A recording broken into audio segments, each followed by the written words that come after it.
hit again that night after that? After you saw your brother get hit? No.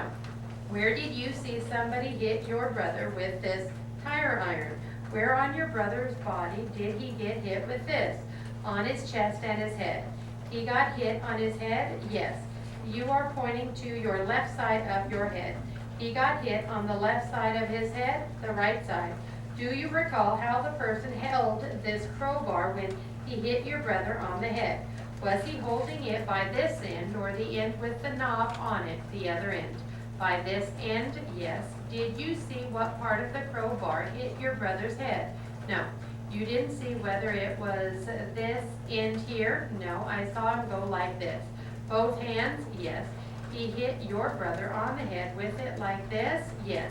Holding it with both hands? That was when I hugged my brother again. Are you sure he was holding it with both hands? I am not sure. You were primarily interested in your brother, right? Yes. And you were afraid for your brother's safety? Yes. Were you afraid for your own safety at all? No. Were you upset? Were you crying? No. Were you screaming? Yes. Would you say you were hysterical? No. May I ask for a minute again? Would this be a good time to take our afternoon recess, Mr. Hugh? Yes, Your Honor. I am looking for something. Very well. Ladies and gentlemen, we will take a 10-minute recess at this time. Please remember my admonition to you that you are not to discuss among yourselves or with any other person any subject connected with this trial, or to form or express any opinion thereon until the matter is finally submitted to you. Take a 10-minute recess. In the matter of People versus Bonilla and People versus Alec, let the record reflect that both defendants, all counsel, all members of the jury, and the alternate juror are present. You may proceed, Mr. Hugh. I wonder if I might have the last question and answer. Ms. Rodriguez, do you recall when you testified at the preliminary hearing in this case?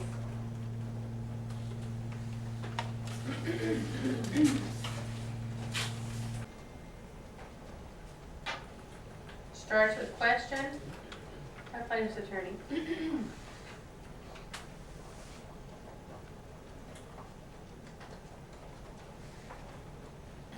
Do you recall when you testified at the preliminary hearing in this case?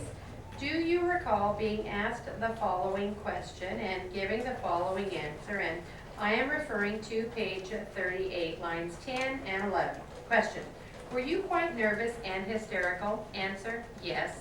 Do you recall being asked that question and giving that answer? No. May I approach the witness, Your Honor? You may. Would you read these two lines, 10 and 11, on page 38? Do you see the two lines I am talking about? Yes. Have you read them? Yes. Do you now recall, or has that refreshed your recollection? Were you asked that question, and did you answer yes? I don't remember. You don't recall it? How long after your brother was, strike that. When your brother was hit with a crowbar, did he fall down? No. At any time did he fall down? No. Did he lose consciousness? No. He was able to communicate with you? Yes. How much later was it after that your brother was hit that the police came? Not too long. Can you give us an estimate in terms of minutes or hours or whatever? 4 or 5 minutes.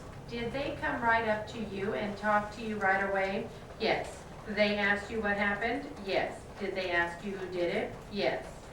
Who beat up your brother? They asked me if I know who did it. I told them, yeah. And did they ask you how many people beat up on your brother? No. Did they ask you for a description of the people that did it? Yes. Did they ask you all this while you were still sitting there holding your brother? He was laying down. He was laying down. But before you left the immediate presence of your brother, I don't understand. You were right there with your brother while he was laying down? Yes. Is that when they were asking you these questions? Yes. Do you recall what else they asked you while you were right there with your brother? I don't remember.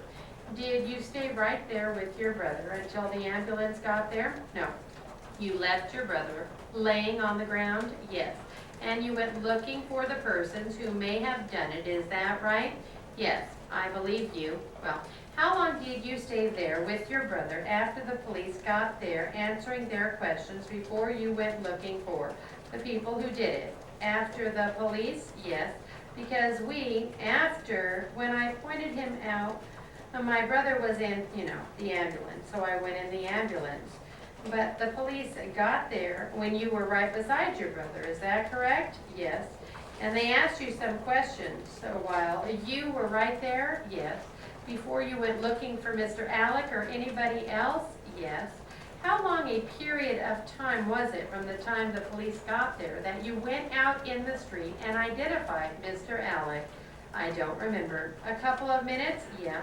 Would that be a fair statement? 2 or 3 minutes? It was less. Less than 1 minute? I don't know. Anyway, not too long? And then you went over and pointed out Mr. Alec? Yes. I believe you said yesterday somebody else told you something about a car over in the parking lot. Is that right? Yes.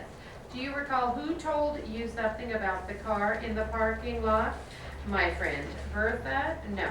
The boy you were with? Yes.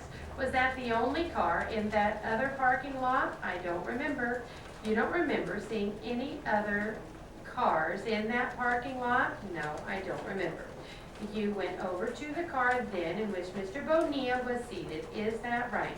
Yes. Do you recall seeing any other cars anywhere around that car? No, I don't remember. It was just sitting there by itself in the middle of the parking lot? Yes. I believe you indicated the motor was not running. Is that right? Yes. Now, when you went over to this car, did you go over to this car by yourself? No. Who all went with you? Policeman and Bertha. I am sorry. Bertha and the guy that told me he was in the car. Just the 4 of you? I don't remember. Could there have been other people who went with you or were there in that general vicinity with you? I don't remember. And can everyone on the jury hear the witnesses' responses? You don't remember who went over there with you other than Bertha and your boyfriend and the policeman, is that right? Yes. You don't remember how many more people may have gone over there, is that right? Yes. There could have been other people who went over there with you? Yes. Did you describe to the policeman at any time any of the other people who had been among the group that was beating up on your brother? No. You only described these 2, is that right? Yes. And are these the only 2 that you were able to recognize? Yes.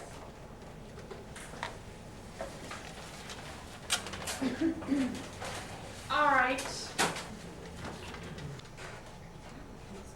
Sure.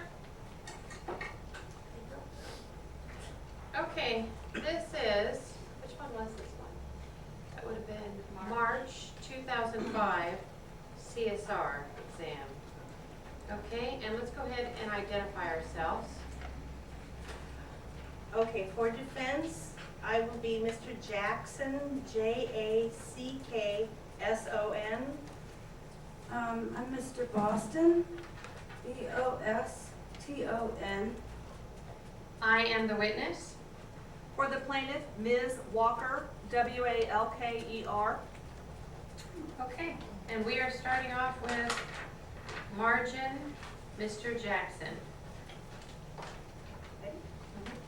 I will stipulate.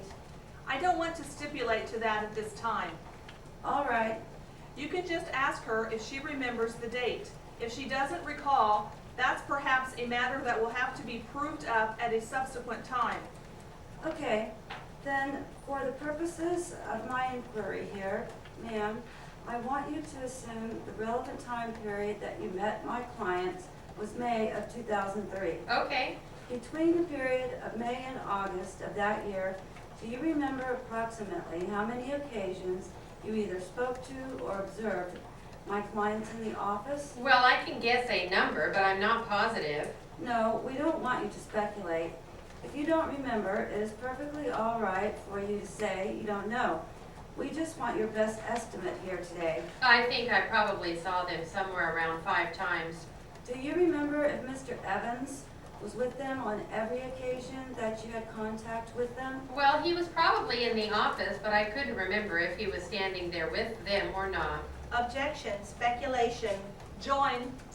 Isn't it customary that when people will come to see their agents in the office, that the agents will come out to greet their clients? Sometimes they do, and sometimes the clients just go back to the office. Do you have any recollection of what happened with this case? No, I really don't. Do you remember any discussions that you had with either of my clients relating to the purchase of their home? Not anything other than just greeting them when they came in and asking if they wanted something to drink or something like that. Is it correct that you don't remember any phone conversation with them in June regarding their loan papers? That's correct. I don't remember ever talking to them about that. Do you remember calling them at any time about their home loan? I don't really have anything to do with any loans. If they had problems with their papers for their loan, that wouldn't be my area to deal with. I am sorry, I misspoke. I don't mean their home loan, but the purchase of their home.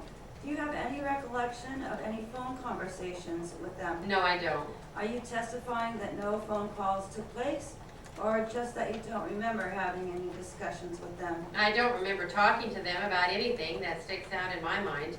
If they called regarding their purchase or to discuss something with Bill, I would have answered the phone and spoken to them, I understand. but I wouldn't have discussed about any details with them on their papers or anything. I would only put the call through to whoever they were calling to talk to. I don't have anything further at this moment. Mr. Jackson, do you want to begin first? Yes, if that's all right with everyone. No problem. Mr. Jackson has some questions for you as well. Okay. Ms. Butler, thank you for coming in today. For your information, I represent Bill Evans in this litigation, and I just have a couple questions for you. Okay. Counsel asked you how you met Larry and Debbie Perkins, and you thought that Mr. Evans introduced you to them. Is that your memory of how it happened? Yes, it is. Are you positive that it was Mr. Evans, or how do you place it as being him that introduced you to them? I just remember that they were his clients on that deal. They were buying the house and he was the agent for the sale.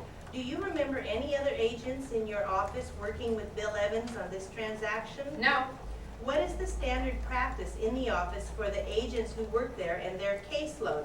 Is everyone responsible for their own deals, or do people help each other out?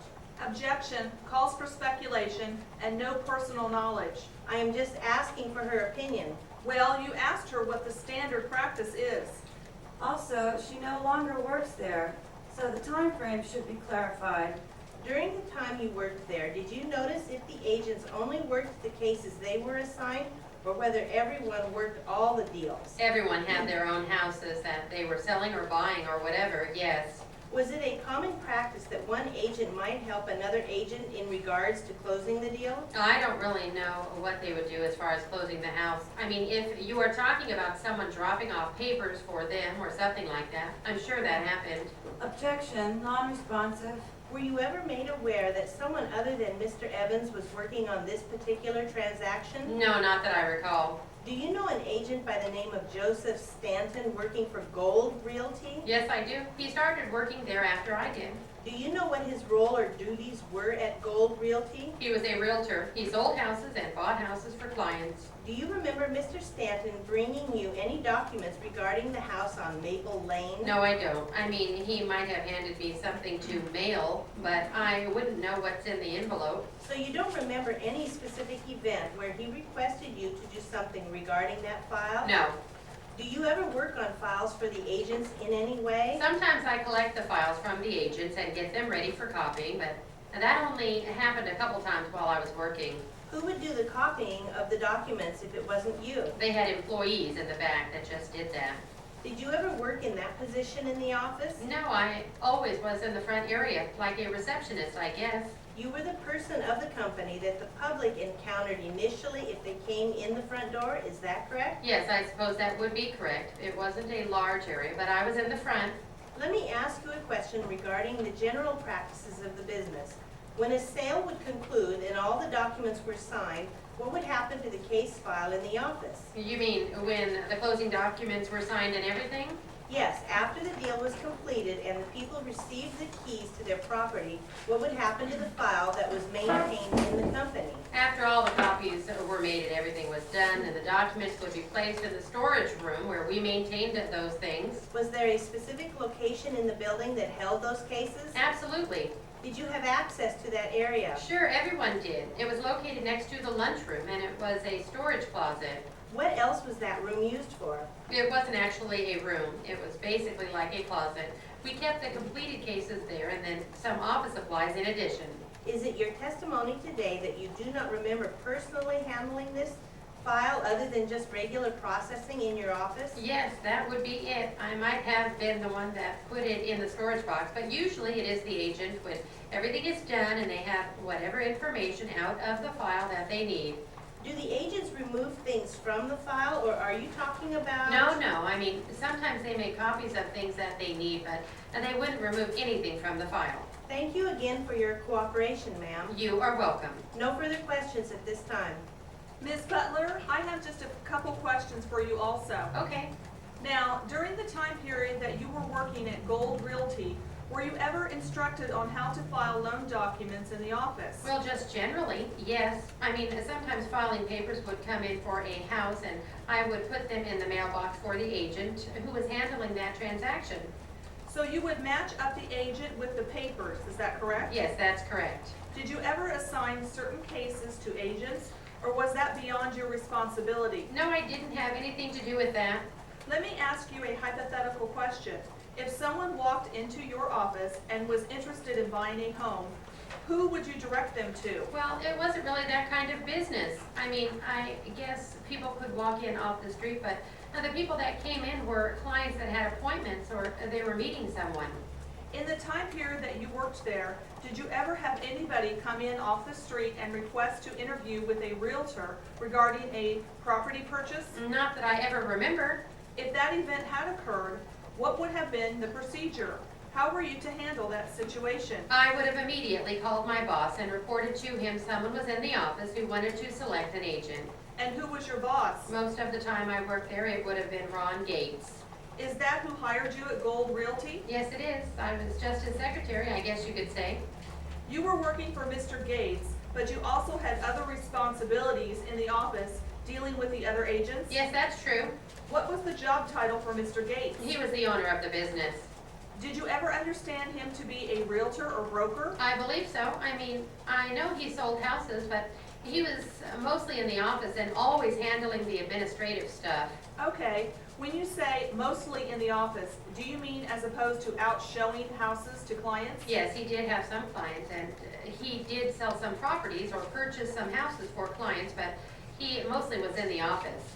Would you observe him on a daily basis while you were employed? Yes, most definitely. Do you remember Mr. Gates and Mr. Evans ever working together on a contract? No, I wouldn't imagine that would have happened. Why do you say that? Well, I just don't think that would work. Can you explain that to us? Well, it is only my opinion, but I don't think they liked each other very much. Objection, speculation. It is just my opinion, that's what I believe. Ms. Butler, did you ever observe any type of fight or altercation between Mr. Evans and Mr. Gates? Objection. Irrelevant unless it deals with this contract. You can answer the question, ma'am. They didn't really talk to each other that much. Every now and then they would argue about something, but I mainly tried not to get in the middle of that. Let me ask you some questions about the layout of the office. Your desk and office area. How far was that from where the different agents were in the office? Well, you first walk into the office. Ultimately, you have to go down the little hallway to get back to where the agents worked. If you were positioned at your desk, could you see any agents? Not really. You have to walk down the hallway. And where was Mr. Gates located in relationship to your desk? Oh, he was completely in a different area of the building. His office was back beyond the conference room and all the cubicles for all the agents. I assume you were much closer to the agents than Mr. Gates, is that correct? Yes, I suppose that's correct.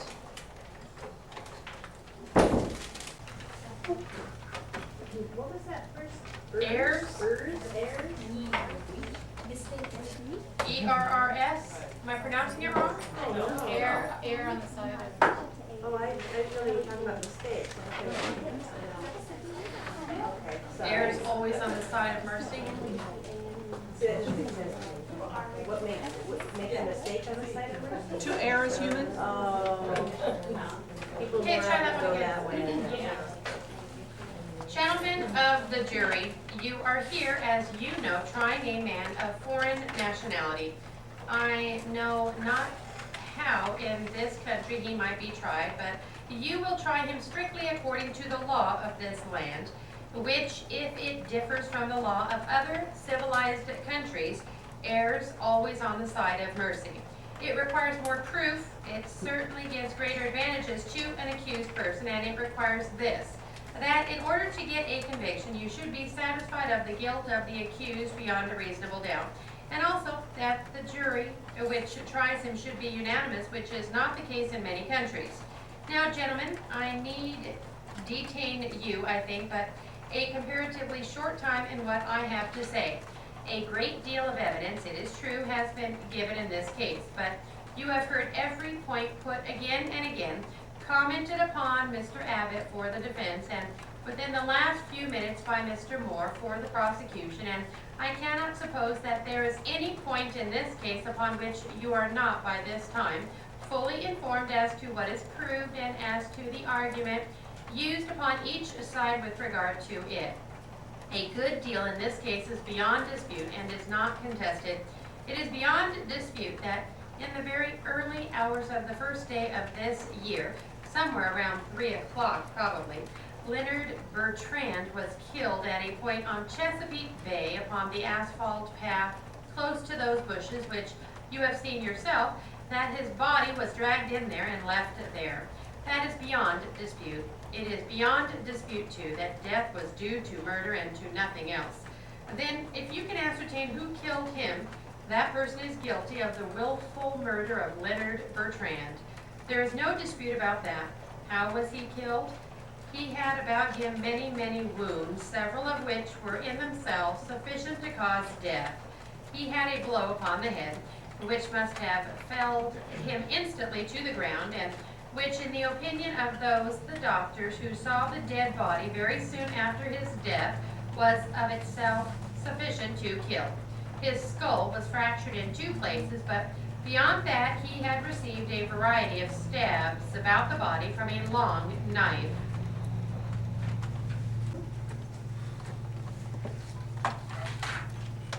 Gentlemen of the jury, you are here, as you know, trying a man of foreign nationality. I know not how in his own country he might be tried, but you will try him strictly according to the law of this land, which, if it differs from the law of other civilized countries, errs always on the side of mercy.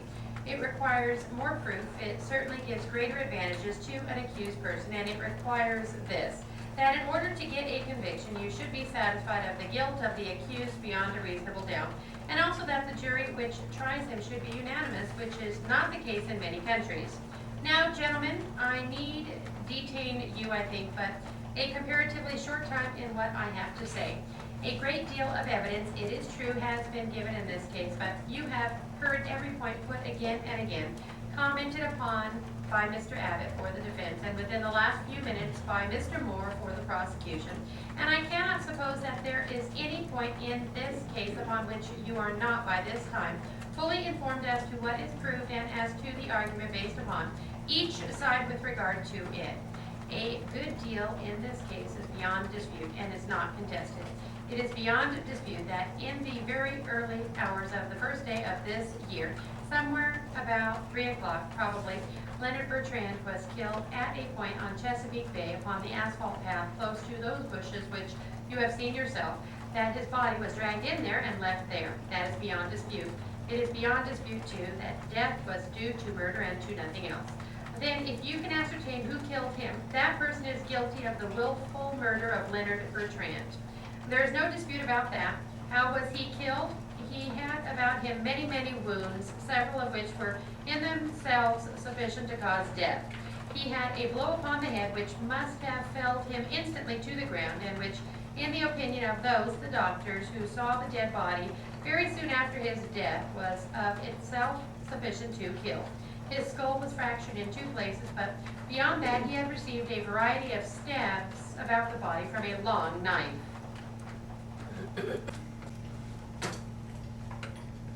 Ladies and gentlemen of the jury, it becomes my duty as judge to instruct you in the law that applies to this case, and it is your duty as jurors to follow the law as I shall state it to you. On the other hand, it is your exclusive province to determine the facts in that case and to consider and weigh the evidence for that purpose. The authority thus vested in you is not an arbitrary power, but must be exercised with sincere judgment, sound discretion, and in accordance with the rules of law stated to you.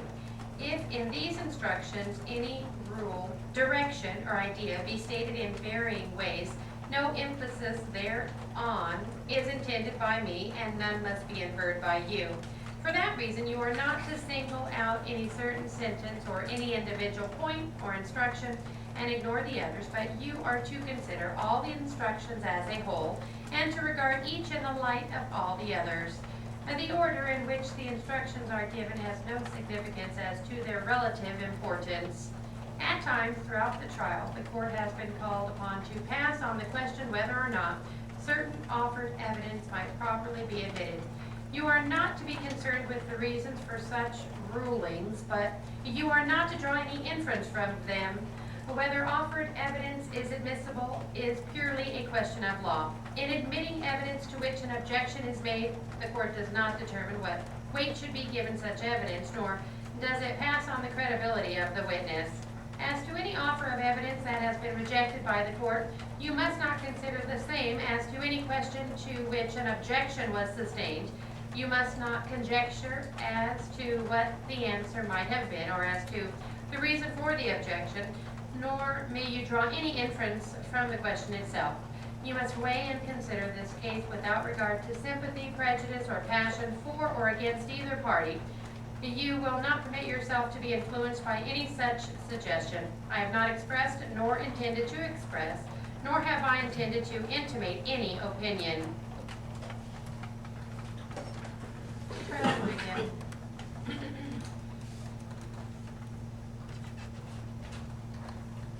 Ladies and gentlemen of the jury, it becomes my duty as judge to instruct you in the law that applies to this case, and it is your duty as jurors to follow the law as I shall state it to you.